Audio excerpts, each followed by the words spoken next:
어느 곳에 나무와 친구인 소년이 있었어요. 나무와 소년은 언제나 나뭇가지를 가지고 그네를 만들어서 타고 사과도 따먹고 또 즐겁게 함께 친구의 역할을 하며 행복한 시간을 보내왔습니다. 세월이 지나면서 소년이 점점 찾아오는 횟수가 줄어들었어요. 그래서 소년과 함께 친구 살았던 이 나무는 씁쓸하기도 하고 또 한편으로는 쓸쓸하기도 했습니다. 그러던 어느 날 성장한 소년이 찾아왔어요. 나무는 너무나 기쁜 거예요. 내 친구 역할을 했던 소년이 찾아왔기 때문에 행복했던 거죠. 그래서 오랜만에 찾아온 소년에게 우리 그네 만들어서 함께 타자, 함께 놀자, 그렇게 얘기해요. 그때 소년이 말합니다. 나는 이제 그네 타고 놀기에는 내가 너무 컸어. 그런데 내가 일을 좀 하려면 돈이 필요해. 이 말을 들은 나무가 소년에게 말합니다. 내 나무에 달려있는 사과, 그 사과 다 따가. 그래서 소년은 나무에 달려있는 사과를 따다가 팔아서 돈을 만들었어요. 시간이 지나고 좀 더 어른이 된 소년이 다시 나무를 찾아왔어요. 나무는 여전히 반가워했고 예전처럼 그네를 타며 즐거웠던 그때를 생각하면서 이번에도 또 역시 그네를 타고 놀자, 그렇게 얘기를 했어요. 그러나 나이가 어느 정도 먹은 소년은 내가 그네 탈 만큼 그렇게 한가지가 않아. 내가 결혼을 앞두고 있는데 결혼하려면 집이 필요한데 내가 집이 없어. 그랬더니 나무가 말합니다. 그래, 내 나무 가지를 다 가져가. 그거 가지고 집을 지어. 그래서 소년은 모든 나무 가지를 다 베어 가져가서 자신이 살 집을 지었어요. 시간이 더 흐르면서 이 소년은 점점 나이가 많이 들어갔어요. 어느 날 이 나무에게 또 찾아온 거예요. 그러면서 나무에게 말합니다. 요즘 너무 슬퍼. 어디론가 멀리 가고 싶어. 그랬더니 나무가 말합니다. 그래, 내 이 몸뚱이를 베어가. 그래가지고 배를 만들어. 그리고 한번 멀리 한번 가봐. 그래서 이 나이 든 소년은 나무를 베어서 배를 만들어서 멀리까지 여행을 하게 됩니다.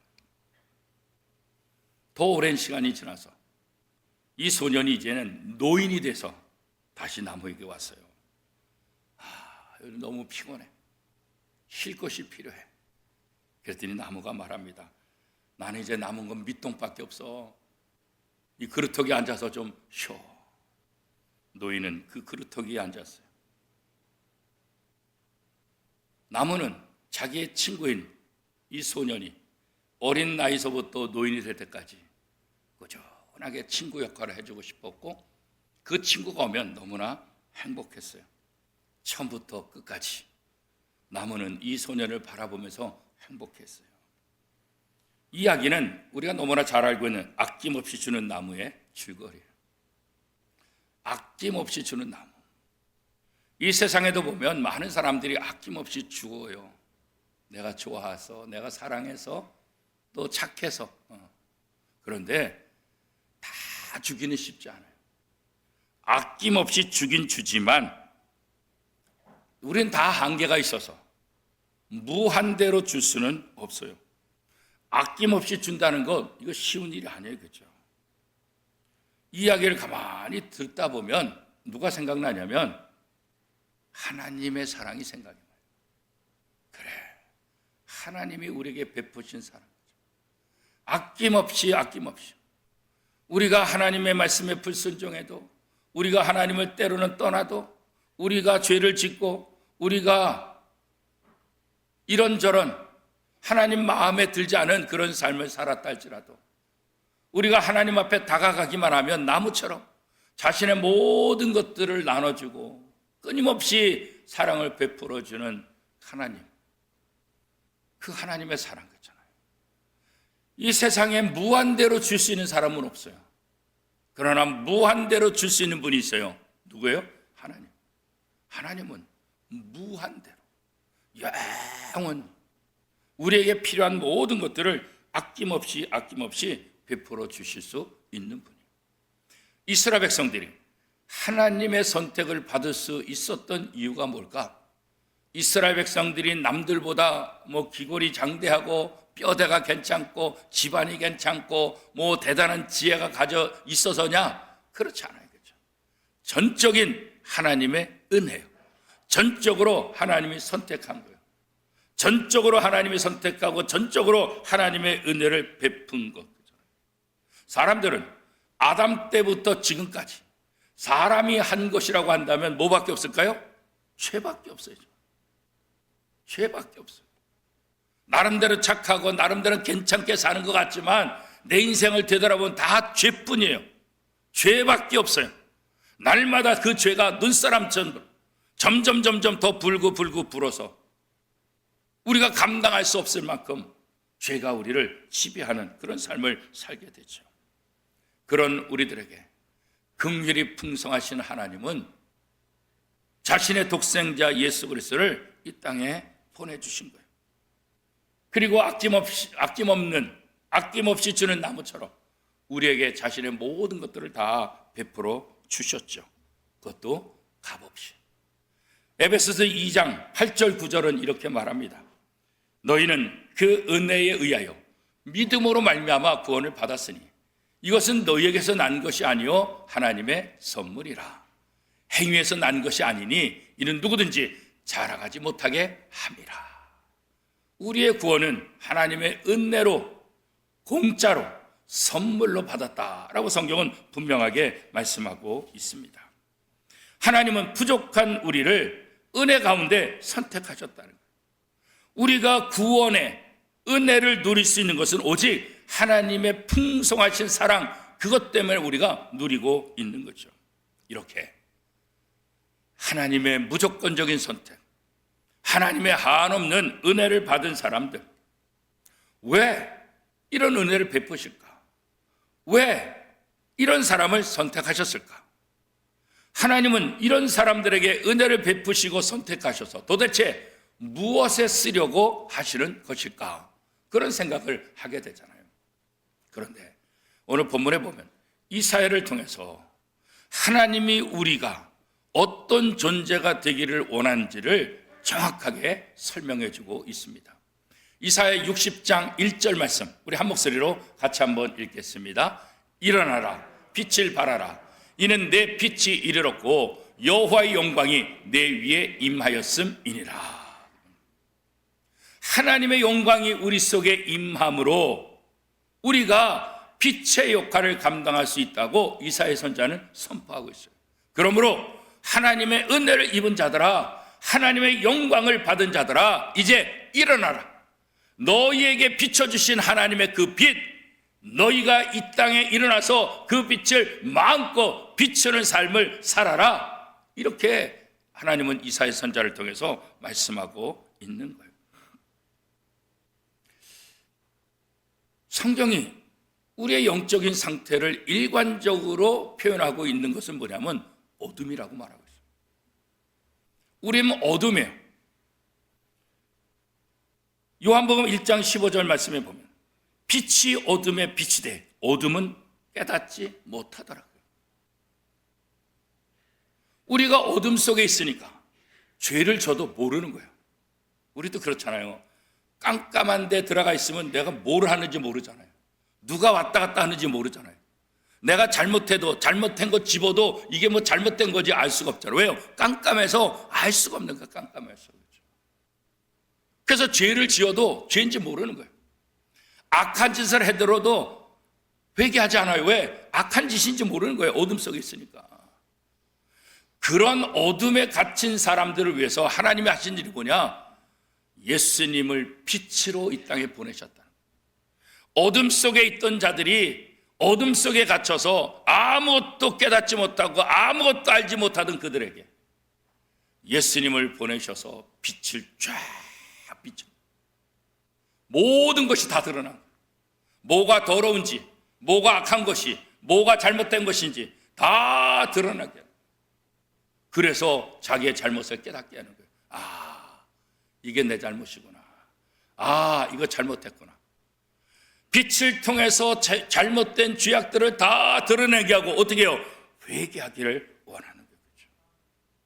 빛을 주신 목적은 빛을 통해서 모든 것이 드러나고 우리로 하여금 우리의 죄를 인정하고 하나님 앞에 회개하는 거예요. 회개가 새로운 삶의 시작이라고. 예수님보다 6개월 앞서서 예수님의 오심을 준비했던 세례 요한, 회개하라 천국이 가까웠느니라. 첫 번째 일성. 예수님도 공생에 시작하면서 첫 번째 일성은 뭐예요? 회개하라 천국이 가까웠다. 회개함을 통해서 새로운 역사가 시작되는 거예요. 회개함을 통해서 다시 시작할 수 있게 된다는 거예요. 그렇죠? 어둠에 갇혀 있어서 하나님 없이 살던 우리에게 하나님은 빛을 비춰주시고 이제는 그 빛을 비추는 삶을 살아라, 그런 거죠. 그래서 예수님도 우리에게 말씀하시잖아요. 마태복음 5장 14절 말씀에 보면 너희는 세상의 빛이라. 산 위에 있는 동네가 숨겨지지 못할 것이요. 너희가 세상의 빛이다. 아니, 지금까지 어둠으로 살았던 자들, 지금까지 죄인으로 살았던, 지금까지 악인으로 살았던 그들에게 예수님께서 너희는 세상의 빛이다. 왜요? 예수님이 빛으로 오셨잖아요. 예수님을 믿는 사람마다, 예수님과 함께하는 사람마다 예수님이 빛이시니까 빛이신 예수님을 그들에게 비춰서 이제 너희도 세상의 빛이다. 내가 세상의 빛으로 온 것처럼 너희들도 이 땅에서 세상을 비추는 빛의 사명을 감당해라, 이렇게 말씀하고 있는 거죠. 에베소서 5장 8절은 그래서 이렇게 말합니다. 너희가 전에는 어둠이더니 이제는 주 안에서 빛이라. 빛의 자녀들처럼 행하라. 예수님이 오기 전에, 예수님을 영접하기 전에 우리는 어둠이에요. 그런데 예수님이 우리 안에 오심으로, 빛이신 주님이 우리 안에 오심으로 우리가 밝아지게 되고 우리가 빛의 자녀들의 삶을 살 수 있게 된다, 그렇게 말씀하고 있는 거예요. 믿음의 가정 너무나 아름답고 너무나 감사하고 너무나 좋죠. 그런데 이 믿음의 가정의 최대 위기는 뭘까? 신앙이 대를 이어가지 못하는 거예요. 아무리 훌륭한 믿음의 가정이라 할지라도 그 믿음이 대를 이어가지 못하면 그 가정은 아무리 믿음의 가정이라 할지라도 위기의 가정이 될 수밖에 없는 거예요. 다음 세대와의 신앙의 단절, 이게 제일 무서운 거예요. 그래서 우리가 교회 학교에 관심을 많이 가져야 돼요. 우리의 자녀들을 위해서 열심히 기도해야 될 이유가 바로 여기 있는 거예요. 부모의 신앙이 자녀들에게 전수되지 못하는 것, 이게 최대의 위기라고요. 성경에도 보면 이 역할을 감당하지 못했던 제사장도 있고 선지자들도 있고 위대한 사람들도 많이 있었잖아요. 그죠? 결국 본인 때는 신앙이 좋았지만 이 신앙이 전수되지 못함으로 하나님과 반대되는 삶을 사는 그런 가문으로 전락한 것, 하나님의 심판을 받는 가문이 되는 것, 성경에 다 기록되어 있잖아요. 그죠? 이제 우리가 2026년 새해를 맞이하면서 부모된 사람들은 무엇보다도 지금 내가 믿고 있는 이 신앙이 내 자녀들에게, 내 손들에게 전수될 수 있도록 부지런히 기도해야 돼요. 내 노력 갖고 되지 않아요. 내가 열심히 한다고 되지 않다고요. 내가 빛의 역할을 제대로 감당하고 하나님의 은혜가 덧입혀져야 우리의 자녀들이 우리가 갖고 있는 신앙을 이어서 할 수 있게 된다는 거예요. 그렇죠? 영광, 특별히 여호와의 영광, 빛으로 이 땅에 임하신 여호와의 영광이 우리에게 임할 때 우리는 하나님의 놀라운 복을 얻게 되는데, 어떤 복을 얻게 되냐? 이사야 60장 4절 말씀입니다. 우리 한 목소리 같이 읽겠습니다. 내 눈을 들어 사방을 보라. 무리가 다 모여 내게로 오느니라. 내 아들들은 먼 곳에 오겠고 내 딸들은 안기어 올 것이라. 하나님의 영광이 우리에게 임할 때, 우리가 빛의 역할을 감당할 때 우리를 떠났던 자녀들이 돌아오게 될 것이다. 우리를 떠났던 많은 사람, 하나님을 떠났던 많은 사람들이 우리에게로 몰려 들어오게 될 것이다. 그래서 이사야는 일어나라, 빛을 발하라, 이렇게 선포하고 있는 거예요. 우리가 일어나서 하나님의 사랑, 하나님의 은혜, 이 빛을 선포할 때 우리의 자녀들이, 떠났던 무리들이 다시 하나님 앞에 돌아오는 그 은혜를, 그 복을 누리게 될 것이다, 그런 거예요. 예수 그리스도를 믿으면 나 혼자뿐만 아니라 온 가족이 예수를 믿는 그 은혜를 잊게 된다는 거죠. 우리가 잘 아는 사도행전 16장 31절 말씀에 보면 주 예수를 믿으라, 그리하면 너와 내 집이 구원을 받으리라, 그렇잖아요. 나 한 사람이 예수를 영접하고 나 한 사람이 믿음을 갖게 되면 나를 통해서 내 모든 가족들이 하나님을 만나고 하나님의 자녀가 될 수 있는 은혜의 통로가 될 수 있기 때문에 나 혼자는 나 혼자가 아니라 나를 통해서 온 가족이 예수를 믿게 될 수 있다는 거죠. 나 자신을 통해서 우리의 자녀들이 구원받는 것, 이게 바로 하나님의 뜻이고 우리를 향한 하나님의 약속이라는 거예요. 하나님은 우리가 자녀들을 구원하는 도구가 되기를 원하는 거예요. 세계 모든 민족들이 우리를 통해서, 대한민국을 통해서 하나님의 나라가 무엇인지를 알고 하나님의 복의 통로가 되기를 원하는 거죠. 그래서 하나님이 이스라엘 선택한 거 아니겠어요? 아브라함을 선택하고 이스라엘 선택한 것은 그 아브라함과 이스라엘을 통해서 하나님 나라, 하나님의 복을 온 민족에게 전파하고 온 민족에게 흘러갈 수 있는 통로가 되게 하기 위함이다, 그런 거죠. 이사야 60장 5절, 6절, 7절, 길지만 우리 한 목소리를 같이 한번 읽겠습니다. 그때에 내가 보고 기쁜 빛을 내며 내 마음이 놀라고 또 화창하리니 이는 바다의 부가 내게로 돌아오며 이방 나라들의 재물이 내게로 오미라. 허다한 낙타 미디안과 에바의 어린 낙타가 내 가운데 가득할 것이며 스바 사람들은 다 금과 유향을 가지고 와서 여호와의 찬송을 전파할 것이며 게달의 양무리는 다 내게로 모일 것이요 느바요스의 숫양은 내게 공급되고 내 제단에 올라 각 기꺼이 받음이 되리니 내가 내 영광의 집을 영원롭게 하리라. 하나님은 하나님의 영광을 임하는 그곳마다 놀라운 역사들을 나타나게 하신다는 거예요. 회복의 역사죠. 하나님의 은혜의 역사죠. 그죠? 하나님은 우리 민족에게 은혜를 베푸셨죠. 140년 전 이 미지의 땅, 외지고 초라하고 아무도 할 수 없는 이 한반도 조선이란 땅에 선교사들을 보내서 복음을 전파했죠. 푸른 눈을 가진 외국인 선교사. 그래서 그들을 지칭하는 말이 벽 안의 선교사들, 그렇게 얘기하죠. 이 벽 안의 선교사들, 그들이 전한 복음을 통해서 이 땅 조선에 부흥의 역사가 일어났어요. 믿는 무리들이 일어났어요. 곳곳에 교회가 세워졌어요. 하나님은 이제 대한민국, 이 조선 땅에 이런 놀라운 역사가 일어난 것처럼 이 은혜를 경험한 대한민국을 통해서 온 세상에 이런 역사들이 일어나기를 원하고 있는, 부흥을 경험했던 대한민국이 그 부흥의 통로가 되고 하나님의 영광의 통로가 되기를 원하고 있다는 거죠. 성경에 보면 말세가 되면 여러 가지 징조들이 있다 말하고 있어요. 그 징조들의 몇 가지의 특징을 디모데후서 3장 2절은 이렇게 기록하고 있습니다. 사람들이 자기를 사랑하며 돈을 사랑하며 자랑하며 교만하며 비방하며 부모를 거역하며 감사하지 아니하며 거룩하지 아니하며, 이게 말세에 드러나는 여러 가지 징조들. 그 중에 하나가 뭐예요? 자기를 사랑하며. 말세가 되면 될수록 많은 사람들은 자기에 더 집착해요. 자기 사랑하는 것에 더 많은 관심을 갖게 된다는 거예요. 다른 사람의 관심이 없어요. 그죠? 그러나 성경은 말세가 될 때 자기 자신에게만 관심을 갖는 것이 아니라 눈을 들어 이웃을 보라는 거예요. 희어져 추수할 때가 가까웠다. 추수꾼이 필요하다. 우리 주님은 그렇게 말씀하고 있잖아요. 그런데 자기만 사랑해요. 자기에만 관심이 있어요. 그렇죠?